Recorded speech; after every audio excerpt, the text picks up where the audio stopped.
Boo to the Winnie the Pooh. Boo to you, Winnie the Pooh.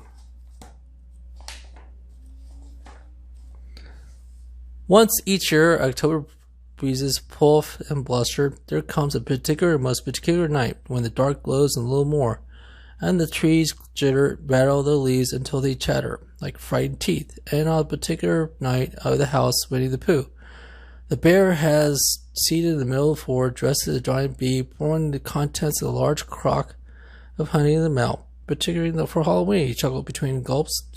I'm not fond of tickling, but enjoy the treating, especially of myself. Just as Pooh was savoring the last small smackle gel of sweetness, a creature in their baggy pajamas, a skeleton painted on them, bounced Pooh and two of them rolling across the floor in a tangle. Not late, am I, buddy boy? Of course. That's sure the bouncer was. Halloween is what triggers and skeletons do best, 'cause nothing more fundamental than fun. Behind the delightful feline were two Eeyores, one wrapped in bandages while the mummy bridled everyone's creature. See, even the donkey boy's perception. Tigger point out. Hello, everyone. Pooh's muffled donkey, and hello, Gopher, he child everywhere. Ding! Bagonet. Gopher, refuel. How am I supposed to win the best costume if I know how it's me? Gopher stumped off, muttered of himself.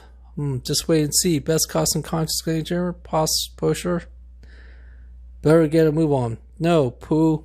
Surprising to permit such an easy-going bear until our friend Piglet can join us.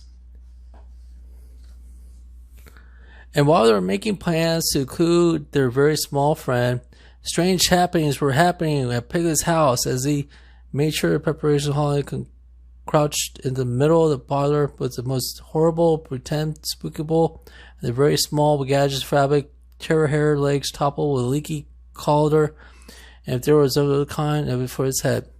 If I'm not scared or something as frightful as this, Piglet told himself, I won't be afraid of anything this Halloween. At the moment the front door was flung open, Piglet was joyful, bounced by Tigger, the skeleton.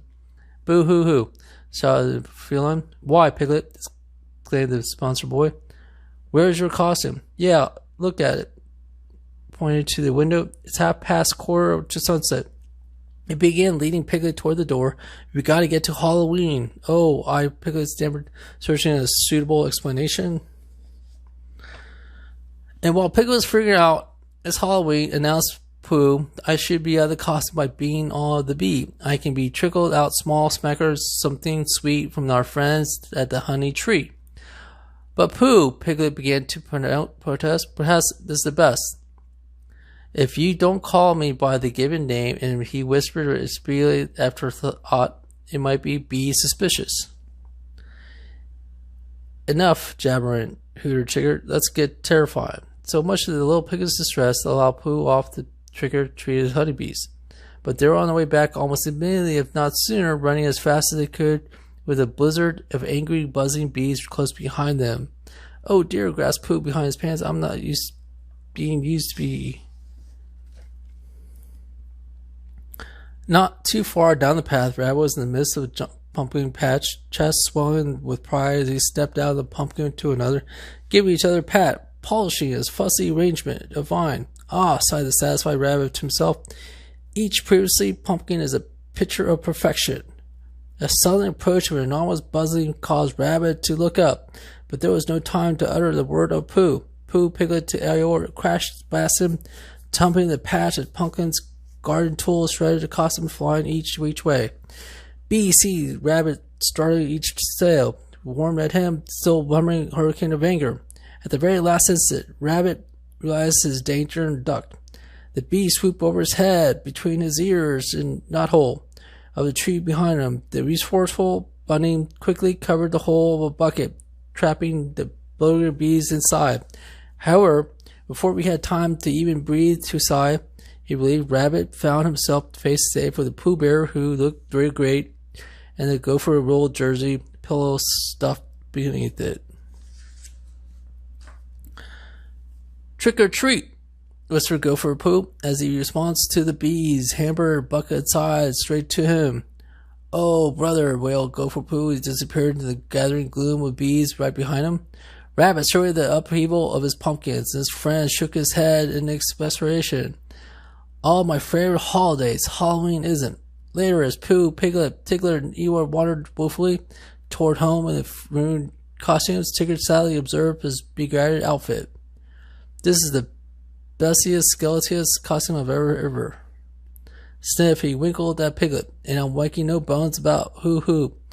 Very soon after, nightfall Halloween officially arrived, and the riding storm to chase westward clouds across the sky, playing his hide and seek with the moon, accompanied with thundering rumbles. Piglet scurried about his house, frankly blocking his door, furniture, and all about were posted small signs that read, "Spookable Scam," and "No ghosts allowed, goblins go home." So when he knocked down on the front door, Piglet was not able at all, eager to see the answer above beneath the favorite armchair. Who's there?" he squeaked, keeping his eyes over his eyes. "Why?" responded to very Pooh, sounding, "It's me, them us." "Pooh Bear," said Piglet, peering over hopefully under the armchair's dusty ruffle. "How can I be certain that's really you? This could be a spookable trick." "Yes, I see, more or less." Hiram Pooh on the other side of the door we stood with Trigger and Eeyore. "Through mostly less. Perhaps if you say something you would say reasonable, Piglet, then I certainly would see you." "What's that to be? How about am I Pooh?" "Who you are?" exclaimed how totally confused bare little brain who I am. "Pooh Bear," squeaked delightful Piglet, as he zipped out from under the chair, unblocked the door, threw out the evil, smiling Pooh, Tigger, and Eeyore. Piglet chucked the Pooh. He gave his best friend a hug. "You will be joining us for Halloween, won't you?" Piglet looked at his friend, gully, anxious, wrung his hands. As a small, timid animal, Sammer never stayed around and just betrayed. He hung his friend sadly. "I'm very, very sorry indeed." "That's quite all right, Piglet." And Pooh's barrel was a very reassuring arm around his friend's very small shoulders. "We'll simply not have Halloween. Halloween is the best, shall we? Halloween is not. And you shall know no reason to be afraid." Piglet smiled up at the poor gratefully. "Thank you, Pooh Bear," he said. "I think I shall be right here now."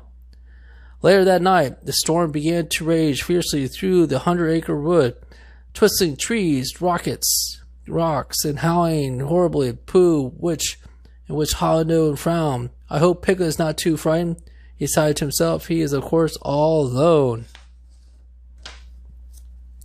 Pooh turned and thoughtfully gazed out his window, and I suspect something should be done. He frowned even more deeply. "But what?" Scrunched his eyes, gathering with Pooh. "Concentrated, they think," he muttered. "And no, one of the surprised Boo's, he didn't just that." "Why?" said Pooh. He hit him. "Just because Piglet can't have Halloween with us, there should be no reason we can't have Halloween with him. At Tigger's house." But fearlessly Fairline, putting his friend's touches on the ghost costume, he was done. He shook his head sadly. "If only Piglet was more and more like me, like he had to himself, I'm not so scared of." At that moment, Tigger's front door creaked open to reveal two sheet-shouldered figures on his doorstep. "Spookables!" hollered Tigger. So frightened he tried to hide behind himself, tripped and over his tail. The Spookables removed their sheets, and Pooh and Ariel grinned, swallowed towards and bounced back to his feet.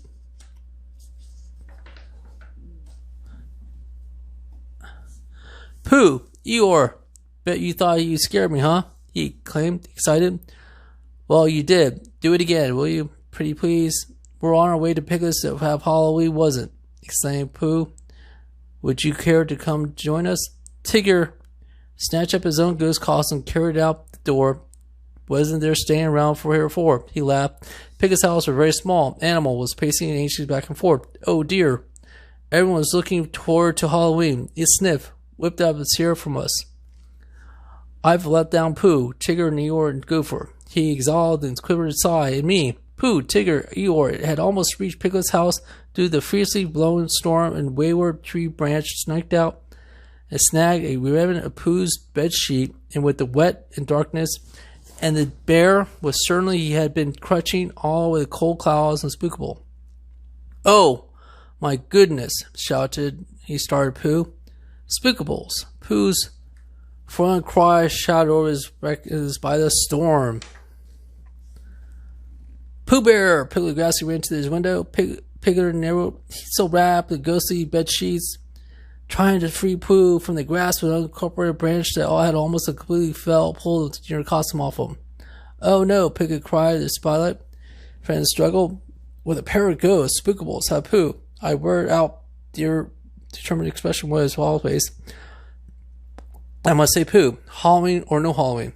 Suddenly noticed that it remains a pretend spookable cattered over the floor of the parlor. Piglet muttered under his breath, I'll show you spookables those trick-or-treating all's about.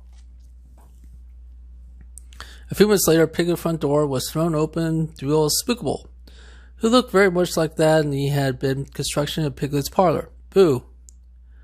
Spookable was small, then louder I said, Boo. Pooh. Eeyore triggered, jumping the horror spookable. They wailed, and he went back, leaving Pooh's torn costume in the possession, grasping tree line. Come back with my friend, shouted the spookable as he walked awkwardly from the tube. Pooh triggered Eeyore, ran past, startled golfer who was now clad in a rabbit's costume, toppled by long floppy ears. Hey, what's the rush? He snapped. Spookable, wailed Pooh, Tigger, and Eeyore.